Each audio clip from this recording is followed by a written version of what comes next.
Hi guys, இன்று நம்ம பார்க்கக்கூடியது சாமுவேல் ஜான்சன் எழுதிய லைஃப் ஆஃப் மில்டன் அப்படின்ற ஒரு டாப்பிக்கை பற்றி தான். இதுவும் நம்ம பிஜிடிஆர்பியில் வரக்கூடிய ஒரு சிலபஸ். அதாவது செகண்ட் யூனிட்ல ஃபர்ஸ்ட் சாமுவேல் ஜான்சனோட இன்ட்ரோ பார்த்துக்கலாம். இவர் பிறந்தது 8th செப்டம்பர் 1709 இங்கிலாண்டில் பிறந்திருக்காரு. இவரோட இறப்பு அப்படின்னு பார்த்தீங்கன்னா 13th டிசம்பர் 1784 இறந்திருக்காரு. இவர் ஒரு ஃபேமஸான poet, essayist, play writer, literary critic அப்படின்னு சொல்லலாம். இவரோட ஃபேமஸான ஒர்க் அப்படின்னு பார்த்தீங்கன்னா a dictionary of the English language, a journey to the western hills of the Scotland அப்படின்றது இவரோட ஒரு ஃபேமஸான ஒர்க்காக இருந்துட்டுருக்கு. இந்த டாபிக் லைஃப் ஆஃப் மில்டன் அப்படின்ற அந்த டாப்பிக்கில் சாமுவேல் ஜான்சன் என்ன சொல்கிறார் அப்படின்னா, நம்ம மில்டனோட லைஃப்பை 3 செக்ஷனாக பிரிக்கிறாரு. ஃபர்ஸ்ட் செக்ஷன் என்ன அப்படின்னு பார்த்தீங்கன்னா life of Milton. Second section work of Milton, அதாவது மில்டனோட ஒர்க்ஸு, அதோட merit and demerits. Third section என்னன்னா டிக்ஷன், வெரிஃபிகேஷன், அதே மாதிரி ஜெனியூஸ் அப்படின்னு சொல்லிட்டு இந்த 3 விதமாக பிரிக்கிறாரு. இதில் நம்ம இப்போ ஃபர்ஸ்ட் செக்ஷனை பற்றி பார்க்கலாம். Life of Milton. இவர் பிறந்தது நான் சொன்ன மாதிரி 1609 பிறந்து 1674 இறந்திருக்காரு. இவர் ஒரு வெல்தி ஃபேமிலி சேர்ந்தவங்க. இவங்களோட ஃபாதர் ஒரு கெத்தோலிக்கு ஃபாலோ பண்ணிட்டு இருந்தாரு. ஆனால் இவர் எதை ஃபாலோ பண்ணிட்டு இருந்தாரு அப்படின்னா, அதுக்கப்புறம் அவங்களோட ஃபாதர் பியூரிட்டனை ஃபாலோ பண்ண ஆரம்பிச்சாரு. நம்ம மில்டன் படித்த காலேஜ் அப்படின்னு பார்த்தீங்கன்னா கிறிஸ்ட் காலேஜ், கேம்பிரிட்ஜ் யூனிவர்சிட்டியில் படிச்சிருக்காங்க. அவர் படித்த ஸ்கூல் எஸ்டி பர்ல் ஸ்கூல். இவர் படிக்கக்கூடிய காலத்தில் இவருடைய ஃப்ரெண்ட்ஸ் இவங்களை என்னன்னு கூப்பிடுவாங்க அப்படின்னு பார்த்தீங்கன்னா லேடி ஆஃப் கிறிஸ்ட் அப்படின்னு சொல்லி கூப்பிடுவாங்களாம்.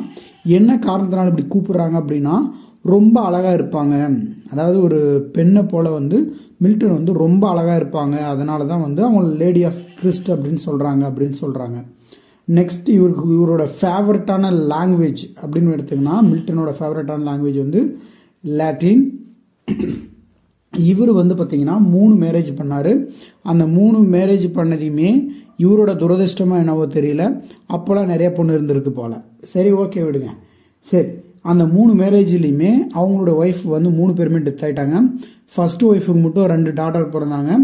அதில் 2வது டாட்டர் தான் என்ன பண்ணாங்க அப்படின்னு பார்த்தீங்கன்னா, இந்த பேடியஸ் லாஸ்ட் எழுதும் போது கொஞ்சம் லாஸ்ட் புக்கெலாம் எழுதும் போது அவரோட கண்ணு பிளைண்ட் ஆயிடுச்சு. ஸோ அப்போ அவங்களுடைய பொண்ணு தான் அந்த ஒரு ஒர்க்கை எழுதினாங்க. இவர் சொல்ல அந்த ஒர்க்கை எழுதியிருப்பாங்க. அவங்க டாக்டர் தான் ஆக்சுவலாக பேடியஸ் லாஸ்ட்ன்ற ஒர்க்கை ஃபினிஷ் பண்ணியிருப்பாங்க. ஸோ அதையும் இங்கே சொல்கிறாங்க. செக்ஷன் 2ல் எதை பற்றி சொல்கிறாங்கன்னா, அவரோட மில்டனோட ஒர்க்ஸை பற்றி சொல்கிறாங்க. ஜெவன்லி போயம்ஸ், அந்த போயமை பற்றி ஃபர்ஸ்ட் சொல்கிறாங்க. அந்த போயம் இவராலேயே ஒரிஜினலாக எழுதப்பட்டது. யார் ரைட்டர்கிட்ட இருந்துமே கடனே வாங்கலை. ஸோ இவர் பார்த்தீங்கன்னா 3 லாங்குவேஜ் தெளிவாக தெரியும். ஒன்று என்னென்னா இட்டாலி, லாட்டின், இங்கிலீஷ், இந்த 3 லாங்குவேஜுமே தெரியும். இந்த போயமில் வரக்கூடிய வேர்ட்ஸ்லாம் எப்படி இருக்குது அப்படின்னு பார்த்தீங்கன்னா ரொம்ப ஆர்ஷாக இருக்குது. அதோட ரைமிங் ஸ்கீமும் எப்படி இருக்குன்னா ரொம்ப டிஃபிகல்ட்டாக இருக்குது. வயலன்ஸை குறிக்குது. இவர் பார்த்தீங்கன்னா இவரோட போயம்ஸை இந்த கேம்பிரிட்ஜ் யூனிவர்சிட்டி அப்ரூவல் கொடுக்குது. ஏன்னா இவரோட போயம்ஸ் தனித்துவமானதுனால அப்ரூவல் கொடுத்து அதை அக்செப்ட் பண்ணிக்கிச்சு. அதே மாதிரி இவரோட போயம் பார்த்தீங்கன்னா எந்த ஒரு போயமும் கிரிட்டிசைஸ் பண்ணல, அஃபெக்ட் பண்ணலை அப்படின்னு சொல்கிறாங்க. அதாவது இவரோட ஒர்க்கை ஒரு சில ஒர்க், அதாவது லாட்டினில் எழுதுன ஒரு சில ஒர்க்கை மட்டும்தான் யாரால் என்ன பண்ண முடியல அப்படின்னா சாமுவேல் ஜான்சனால் கிரிட்டிக் பண்ண முடியல. என்ன காரணம் அப்படின்னு பார்த்தீங்கன்னா, லாட்டின் லாங்குவேஜ் யாருக்கு தெரியாதுன்னா சாமுவேல் ஜான்சனுக்கு தெரியாது. அது ஒரு காரணமாக இருக்குது.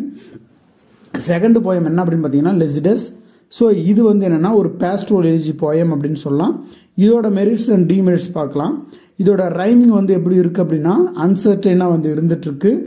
டிக்ஷன் பார்த்தீங்கன்னா ரொம்ப ஆர்ஸாகவும், நோ ரியலிஸ்டிக் வே, அதாவது நடைமுறைக்கு ஒத்து வர மாதிரி கண்டிப்பாக இல்லை அப்படின்னு சொல்கிறாங்க. அது மட்டும் இல்லாமல் இதில் இமேஜினேஷன் நிறைய இருக்குது. அதே மட்டும் இல்லாமல் இரிட்டேஷனும் நிறைய இருக்குது. டிஸ்கைசிங் இருக்குது, ஃபால்ஸ் இருக்குது. அதே மாதிரி வல்கர்ஸ் நிறைய இருந்துகிட்ருக்கு அப்படின்னு சொல்கிறாங்க. Next work the mask of counts. இந்த ஒர்க் பார்த்தீங்கன்னா ட்ராமா வேவல் இதை நம்ம படிச்சிங்க அப்படின்னா வேஸ்ட்டாக தெரியும். அதே போயம் வேவல் நம்ம படிச்சிங்க அப்படின்னா ரொம்ப புது புது மீனிங்கை தரும், ரொம்ப அற்புதமாக இருந்துகிட்ருக்கோம். இதே புரலாக வழியில் படிச்சிங்கன்னா இன்ஆப்ரிபேட்டாக வந்து இருந்துகிட்ருக்கோம் அப்படின்னு சொல்கிறாங்க. அதே மாதிரி இது வந்து ஒரு லாங்கஸ்ட் லைனாகவும் இருந்துகிட்ருக்கோம். இதோட ஆக்ஷன்லாம் வந்து பார்த்தீங்க அப்படின்னா நாட் ப்ராபபிளியாக இருக்கும். ஒரு ப்ராப்பராக எப்படி இருக்குமோ அது மாதிரி இருக்காது. ஆனால் இதோட வரிகள் எல்லாமே வந்து ஒரு ட்ரூ அப்படின்னு சொல்கிறாங்க. இதில் வந்து பார்த்தீங்கன்னா இமேஜினரி வந்து ரொம்ப சூப்பராக இருந்துகிட்ருக்கும் அப்படின்ற ஒரு விஷயத்தையும் சொல்கிறாங்க. நெக்ஸ்ட் இவரோட சானட்டை பற்றி சொல்கிறாங்க. இவர் எழுதின சானட்லேயே வந்து 21 and 8 இது மட்டும் தான் வந்து எப்படி இருக்குது அப்படின்னா ஒரு ஒர்த்தபுளான ஒரு சானட்டாக இருந்துகிட்ருக்கு அப்படின்னு சாமுவல் ஜான்சன் சொல்கிறாரு. என்னன்னா அந்த சானட்டை வந்து இட்டாலியில் படிக்கும்போது எப்படி இருக்குமோ ரொம்ப அழகாக இருக்கும், அதே இங்கிலீஷில் படிக்கும்போது எப்படி இருக்கும் அப்படின்னா கொஞ்சம் நல்லா இருக்காது அப்படின்னு சொல்கிறாரு. நெக்ஸ்ட் என்ன ஒர்க்கை சொல்கிறாங்க அப்படின்னா பாரடைஸ் லாஸ்ட்டை பற்றி சொல்கிறாங்க. ஸோ இந்த ஒர்க்கை சொல்லும் போது இது வந்து ஒரு ஃபேமஸான போயம், எபிக் போயம் அப்படின்னு சொல்கிறாங்க.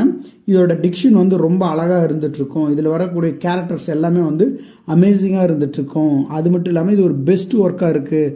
அதாவது ஹீவ் ஆகட்டும், ஆடம் ஆகட்டும், சாட்டன், பெல்சிபப், இது மாதிரி நிறைய கேரக்டர் வந்து ரொம்ப அவசியமாக இருந்துகிட்ருப்பாங்க அப்படின்னு சொல்கிறாங்க. டிமெரிட்ஸ் அப்படின்னு எடுத்தால் பிளான் வந்து இன்கன்வீனியன்ஸாக இருக்குது. இதோட பிளான்ஸ் வந்து பார்த்திங்கன்னா ஒரு பிளான் இன்கன்வீனியன்ஸாக தான் இருந்துகிட்ருக்கு. அதே மாதிரி மில்டனோட டாட்டர் இதை ஃபினிஷ் பண்ணதில் ஒரு சில மிஸ்டேக் வந்து இருந்துகிட்ருக்கு அப்படின்னு சொல்கிறாங்க. ரீடர்ஸ் வந்து என்ன பண்ணுறாங்கன்னா ஒரு சில டைமில் இந்த பாரடைஸ் லாஸ்ட்டை கேட்கும் போது போரிங் மாதிரி தெரியும். என்ன காரணம்னா சின்ன வயசுலேருந்து குழந்தைங்களுக்கு எல்லாருக்குமே வந்து இந்த ஒரு ஸ்டோரி வந்து அப்சர்வ் ஆனதுனால ஒரு போரிங் மாதிரி தான் தெரியும் அப்படின்னு சொல்கிறாங்க.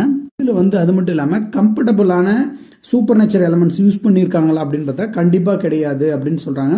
நிறைய டபுள் மீனிங் வந்து இந்த ஒர்க்கில் வந்து இருந்துகிட்ருக்கு அப்படின்னு சொல்கிறாங்க. நெக்ஸ்ட் வந்து பாரடைஸ் ரீகைனை பற்றி சொல்கிறாங்க. ஸோ இதோட டைலாக் வந்து எப்படி இருக்குது அப்படின்னா ரொம்ப ஒர்த்தபுளாக தான் இருக்குது. பாரடைஸ் லாஸ்ட்டை கம்பேர் பண்ணும்போது இது கொஞ்சம் ஒஸ்ட் தான் அப்படின்னு சொல்கிறாங்க. ஏன்னா இதில் 4 பார்ட்டு தான் இருக்குது அப்படின்ட்டு சொல்கிறாங்க. நெக்ஸ்ட் வந்து சாம்சங் அகனிஸ்ட்டை பற்றி சொல்கிறாங்க. இது வந்து ஒரு ஃபெயிலியர் தான், ஆனால் இது வந்து ஒரு பொயட்டிக் ட்ராமா. இதில் வந்து ஒரு ஸ்ட்ரக்சர்ன்றதே கிடையாது. இது வந்து பார்த்திங்கன்னா ஒரு மாடர்ன் கிரிட்டிசிஸை பற்றி சொல்லவே கிடையாது அப்படின்ற விஷயத்த வந்து சொல்கிறாங்க.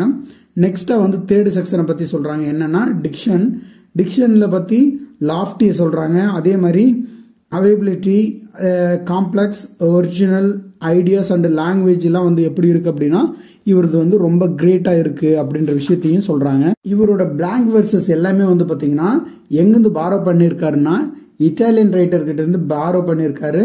இவரோட பிளாங்க் வெர்சஸ் படிக்கிறதுக்கு எப்படி இருக்கும் அப்படின்னா ஈஸியாக இருக்கும், ரொம்ப ஹேண்டில் பண்ணுறதுக்கு வந்து ரொம்ப ஈஸியாக இருக்கும் அப்படின்னு சொல்கிறாங்க. இவரோட ஜீனியஸ் அப்படின்னு பார்த்தீங்கன்னா எது சொல்கிறாங்க அப்படின்னா ஃபேமஸான ஒர்க்காக பாரடைஸ் லாஸ்ட் தான் வந்து இவரோட ஃபேமஸான ஒர்க்கு அப்படின்னு சொல்லிட்டு இந்த டாப்பிக்கை வந்து முடிக்கிறாங்க. So thank you viewers, thank you for your வாட்சிங்.